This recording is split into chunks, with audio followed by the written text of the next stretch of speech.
How's it going, everyone? This is Derek Afasi, owner of Afasi Financial Group and RetireSharp.com.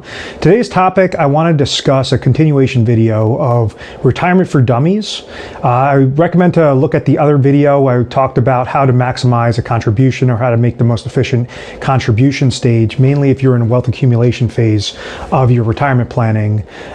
So that is, you might be 10, 20, 30 years out from retirement. So definitely watch that video. What this is now going to go is more towards the other side of the coin. So this is going to be known as the wealth preservation and distribution phase.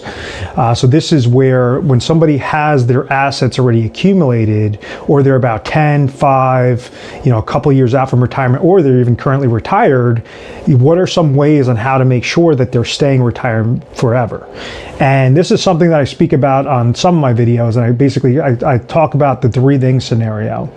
And with any sort of retirement plan, right when you start hitting that wealth preservation distribution phase, meaning now you've accumulated your assets, there's 3 things that every individual needs to figure out in order to make sure that they're not outliving these retirement savings. So it's a really simple formula. So if these 3 things are accomplished, then you could have retirement success. You could be happy throughout retirement. It's not just that constant worry of saying, oh, I need to have X amount of rate of return on my investments, or I need my real estate to increase. I need to always find these renters to receive some sort of cash flow, or I need to go and sell this business, or I need to reduce what my expenses are throughout retirement so that I'm not outliving my money. So with these with this 3 thing scenario, it makes things on a lot easier path. So like as an example, let's say if you have an average individual that they're nearing retirement, they're currently retired, they might have a combination of different things, a combination of different assets. So that could be comprised of like a 401k if they're working for a private institution. So that means that they worked X amount of years for that employer. They were taking a percentage of their salary, placing it into that 401k account, and the combination of the contributions they were placing in there and the rate of return that came back based upon the investment options was growing that bucket. Same thing if they went and they took monies from a savings and they were adding monies into a savings account. That same sort of concept works. It's more of that bucket idea. Is the contribution that somebody's placing into a savings account is obviously growing the bucket, and then the rate of return is also growing the bucket. Now, savings accounts are very small. The interest is very small, so it's not going to have much growth on that rate of return side, but at least you know that this is a secondary bucket. Brokerage accounts are something that if somebody is, instead of leveraging savings, like they're leveraging their cash and their non-qualified monies, they might leverage that towards investments in a brokerage account. So it works similar to how kind of a 401k works. The only difference is how it's taxed. So like a 401k could grow tax deferred as opposed to a non-qualified brokerage account, which you might have to pay capital gains tax anytime that there's a position that's sold. So you have this combination of buckets that just keep stacking and stacking and stacking. And then so when it comes time for this retirement stage, how do you know what is the proper dollar amount to pull? How much money should you be, taking from your retirement and making sure that you're not outliving it?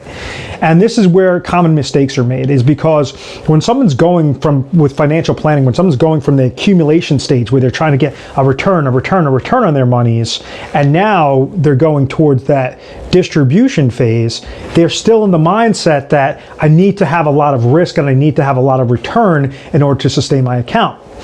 And the number one downfall with leveraging a growth strategy for a distribution or income related strategy is something known as reverse dollar cost averaging. So as much as during an accumulation phase, the power of compound interest from adding contributions and then also getting a solid rate of return, that's going to compound that account, exponentially. Well, when you now are no longer working, so now that contribution side stops, you have to rely solely on that rate of return side. So if you're still trying to capture market gains, and let's say you want to receive 7% rate of return or 10% rate of return in the market, and that means now you have to take a very aggressive allocation strategy, well, high risk, high return. So if you're risking your monies, that means that rate of return, some years it could come back at minus 30%, minus 40%, minus 10% even, just something more small, more average of a loss, just to try to obtain some sort of growth, just a menial 5, 6, 7% 4% rate of return. So anytime that there's losses and you're pulling monies from an account, that's where it could be devastation. Then when you also add on advisory fees, you add on expense ratios, different things. If you're leveraging mutual funds or certain funds that you're leveraging for those investments, those will also have costs. So in a given scenario, a lot of times, like when somebody goes and researches, okay, how much should I take from my retirement account while leaving invested, they'll come across something known as the 4% rule. So it says, rule of thumb, if you have an account of X amount of thousands of dollars or millions of dollars, you should be able to comfortably pull out about 4% of your monies every year, and there's about a 90% chance that you're not going to outlive those dollars. So this is where I always equate it to 90% chance is not 100%.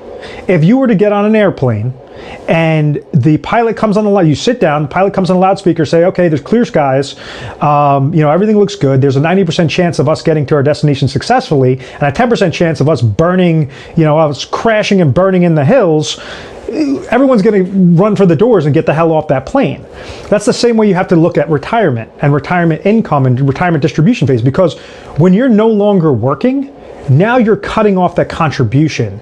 Who wants to go back to work in their 70s and their 80s just to make ends meet, just to be like, oh crap, I fucked up on my retirement income strategy, and now I have to go and this is the lesson that I learned. So this is where you have a great opportunity when you're nearing retirement or you're in retirement to basically allocate those dollars, aggregate them in the proper structure to make those distributions.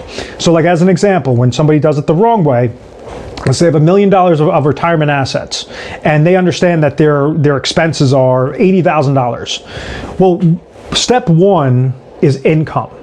The most crucial step out of all the three steps, the three thing scenario, is the income stream. That's your safety net. What are some things that are going to give you cash flow? What are some things that are going to give you safety of income? And you have to look at a typical situation. So this is where you have Social Security income. The earliest you could pull Social Security income is age 62. The latest you could pull it is age 70, meaning that if every year that you wait before you're triggering that income stream is going to accrue, is going to give you larger benefit. The reason why the government does that is because now you're 1 year closer to death. So if you took money at age 62, yes, you're going to have a less of a monthly payment than if you waited till 65 or 66 2/3 or whatever your full retirement age is, and then every year you're going past that is now going to compound it that much further. So sometimes it makes mathematical sense to wait. Sometimes it makes mathematical sense to take it earlier. It really just depends upon what your budgeting analysis is, what your expenses are, and then whether that means to dip into other accounts to suffice what that gap is, so that you're doing it in the best possible way. So in that example, let's say that somebody has $80,000 of expenses, they have $1 million of retirement income, of retirement assets, and they only receiving $30,000 of Social Security income. Well, now that tells us that there's a gap. There's a gap of $50,000. Before, individuals, or it was typically custom that individuals would work for a company and they would receive some sort of pension income. Well, unfortunately, that has now gone by the wayside. So pensions are really obsolete. You might only have about 10-15% of employers are offering pensions, and then you have a lot of buyout options on the pensions. We do have free reports on if you are offered a pension and different ways on how to, whether it makes mathematical sense to take the buyout and then leverage it on personal monies, to trigger income streams, or basically just leave that pension in there. But for this video's sake, understand that that's another cash flow that you could leverage. So you could have Social Security income. Let's say that's $30,000. Let's say if somebody was offered a pension, let's say they're getting another $20,000 of pension income, but now that's $50,000 that they're covering of income. But there's still that $30,000 gap. There's still that $80,000 that the person needs to live off of every single year on their expenses in this example. Where do you construct those monies? Where do you get those monies from? And this is where some people like to leverage real estate. I absolutely do not recommend to leverage real estate. I just think it's a pain in the ass. I think it's a huge headache. I've tried to dabble into it myself, and I just think it's more hassle than what it's worth. But to each their own. What I like to do is leverage certain insurance companies and certain products to make sure that you're sufficing that gap. And this is where an annuity, primarily an income-related annuity, would come into play. Specifically, something known as a hybrid annuity. So this is where people get this portion wrong, is they'll go and they'll meet with a financial advisor that's maybe trying to go and place all their $1 million into investments and just say, okay, we're going to go and try to pull out some monies from these investments. That's a growth related strategy. If you're fine with trying to pull at 4% and only have a 90% chance of success, you might be able to go that route. And if some people like to take on that risk, others don't. I'm one of those people that are more conservative. I do not like to take on that risk. So what is mathematically going to give you the higher cash flow, much higher than a 4% at a 90% chance? What gives you a higher cash flow could be 5, 6, 7, 8, 9, 10% of cash flow of you're placing X amount of dollars in with a specific insurance related product to receive X amount of dollars of income later on. So maybe out of that $1 million, whatever comes back based upon their age, based upon when they're going to trigger income, based upon their state, all these variables come into play. When we understand what that formula is, which company is giving the highest cash flow, that's where you could now, this is where you win. So you figure out what the cash flow is, and this is what we do in-house. So that's why I recommend call the 1-800 number up on the screen, 1-800-566-1002, and ask to speak to a specialist. But what we'll do is we'll break down your situation, we'll figure out exactly what your gap is, and then leveraging the top cash flow related strategy, the top cash flow related product for that gap. So like in that example, we understand $30,000 is coming from Social Security income. $20,000 is coming from pension income. That's $50,000 of some sort of cash flow that's coming to this individual in retirement that they do not have to work for. These are already monies that are flowing in there. Now there's a $30,000 gap. Well, maybe out of that $1 million, some individuals will go and say, okay, I'm going to throw $1 million into an annuity. Why would you do that if you don't have to? If let's say that gap is $30,000 and the top cash flow, the top annuity or insurance related product that's at least ensuring that you're going to receive this sort of income, maybe that's going to cost $300,000 or $400,000 out of that $1 million to produce that $30,000 of cash flow. Well, now you have $600,000, $700,000 that's now set up for step 2 and step 3. So step 2 goes for emergency funds. Step 2 means that emergency, meaning that rule of thumb is about you should have anywhere close to between 6 to 12 months of what your annual expenses are. You should have that into some sort of liquid savings, and I call it the holy shit fund. Something happens, tree comes, falls through your car, falls on your house, whatever it is. There's a medical ailment, you need to go and take an emergency trip, whatever that is. You at least have 6 to 12 months of what your expenses are into some sort of liquid account. So that could be taken care of with a money market account, which is savings, checking. So like in this example, the $80,000, you want to have anywhere between about $40,000 to $80,000 into something that's liquid. So if we go and let's say, we just use $50,000 as an example for easy math, and now we unravel it. You walked into your scenario with $1 million in assets. You had cash flows coming to you for pension income for $20,000, Social Security income for $30,000, and your gap was $80,000, or what you needed to hit was $80,000 of income. Well, if we suffice that gap with an insurance related product or some other cash flow related strategy of that $30,000, and it only cost you $300,000, $400,000, we'll just use $400,000 as an example, now you have $600,000 left over. So now going into step 2, you have $600,000 that you could leverage to accomplish step 2.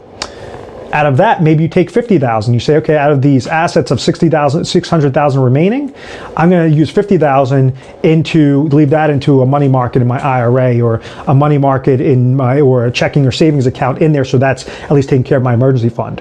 And now it brings you to step 3. And the ultimate goal is to try to have as much money in step 3 as possible. So step 3 is more of your fund monies. This is your growth, your inflationary protection. So these are the monies that you want to leverage towards a better growth strategy. So rather than leverage an income strategy like you would with an insurance company and the income side on like an annuity plan, you would leverage investments. So you could leverage low cost ETFs. You could leverage a combination of aggressive related funds, conservative related funds. You can leverage bank CDs. You can leverage fixed annuities, fixed index annuities without income riders, things that aren't going to be hindered with a type of fee or a sort of negative against your account. So there's a whole multitude of different options. You could layer multiple accounts and multiple strategies. So that's the beauty of making sure that you're accomplishing your goals successfully is break it down to simplistic components. What do you actually need? Put yourself in that scenario of saying, I'm not going to be bringing in the salary anymore. I'm not going to be able to use this income that I'm working because I'm no longer working. This is my ideal retirement. I don't want to stop working and then all of a sudden be checking the market constantly, worrying that there's going to be a large crash in my portfolio, and now I'm going to have to take out less monies this year just to be able to make sure I'm not outliving my retirement savings. So by leveraging, by staying put in those three things scenario and making sure that you're taking the correct measurements, and for the income stage, bam, you created the correct income related strategy. You maximize that using the smallest amount of dollars and only as much as necessary. For the emergency stage, you maximize that. You use the smallest amount of dollars and only as much as necessary in step 2. And now step 3, those are the fun monies. You can have a multitude of different things. If you like to dabble in stocks or whatever that is, that's where you could go. And this is something we also do is we run stress test reports. So, in that step 3 portion, if let's say you want to, leverage a type of managed approach and you're not sure what your risk tolerance is, we have these different charts, and we basically create this risk score for you, and then we build out a portfolio based upon what your risk tolerance is, so that it's appropriate to your situation. But just to kind of take a step back and reiterate everything regarding this video, things used to be very simple back in the day. An individual would be able to say, okay, I'm just going to go and throw my money into a fixed account with, a bank CD or a fixed annuity that was paying double-digit rates of return. So let's say if, you had $1 million and you were leveraging a bank CD back in the 80s and the 90s that were paying 10% rates of return, well, that you could receive income, you could receive just the interest. Now you fast forward to today, that same 10% rate of return is now only paying 1%, 1.5% if you're lucky. If you're leveraged some fixed annuities known as MYGAs, some of them are paying like 2.5%, 3%, but it's still not going to be enough to accomplish your goal. So this is where you want to, peel back the layers. You want to make sure that you're taking the correct steps so that you're having that peace of mind. You're hitting your income. You're making sure that's an income strategy. You're not just leveraging a growth-related play on an income-related need. Because if you go and you take the $1 million in that example, and you say, okay, I'm going to leverage it in the market, and let's say the market takes a crap for 20% minus 10% that first year, now you run into a bigger problem. It's something known as sequence of returns risk. Yes, if you take an average, if let's say you're trying to get a good rate of return off of this is how long that I'm projected to live, if you go and you have something that average, let's say 10% or 7% rate of return, after you combine all of those years and divide it by whatever those years are, that could be a good thing, but you could have that same average rate of return, and if you have some downfalls in the first couple of years, you're shit out of luck. And this is where you have probability and statistics of portfolios completely crashing. As an example, let's say that you put your money $1 million in the market. Let's say that it lost 20% or lost 10%. $100,000 right out the gate is now lowered your account.